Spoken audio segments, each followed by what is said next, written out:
خطبہ نمبر 98۔ آپ علیہ السلام کا ارشاد کرامی جس میں بنی امیہ کے مظالم کی طرف اشارہ کیا گیا ہے۔ بسم اللہ الرحمن الرحیم۔ والله لا يزالون حتى لا يدعوا لله محرما إلا استحلوه ولا أقدا إلا حلوه وحتى لا يبقى بيت مدر ولا وبر إلا دخله ظلمهم ونزل به عيثهم ونبى به سوء رأيهم۔ خدا کی قسم یہ یوں ہی ظلم کرتے رہیں گے یہاں تک کہ کوئی حرام نہ بچے گا جسے حلال نہ بنا لیں، اور کوئی عہد و پیمان نہ بچے گا جسے توڑ نہ دیں، اور کوئی مکان یا خیمہ باقی نہ رہے گا جس میں ان کا ظلم داخل نہ ہو جائے، اور ان کا بدترین برتاؤ انہیں ترک وطن پر آمادہ نہ کر دے۔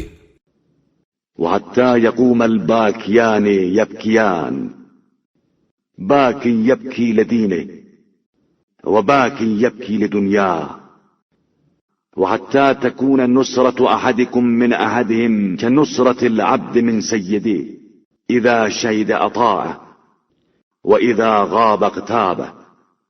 اور دونوں طرح کے لوگ رونے پر آمادہ نہ ہو جائیں، دنیا دار اپنی دنیا کے لیے روئے اور دیندار اپنے دین کی تباہی پر آنسو بہائے، اور تم میں ایک کا دوسرے سے مدد طلب کرنا اسی طرح ہو جس طرح کے غلام آقا سے مدد طلب کرے کہ سامنے آ جائے تو اطاعت کرے اور غائب ہو جائے تو غیبت کرے۔ وحتى يكون أعظمكم فيها عناء أحسنكم بالله ظنا، فإن أتاكم الله بعافية فاقبلوا، وإن ابتليتم فاصبروا، فإن العاقبة للمتقين۔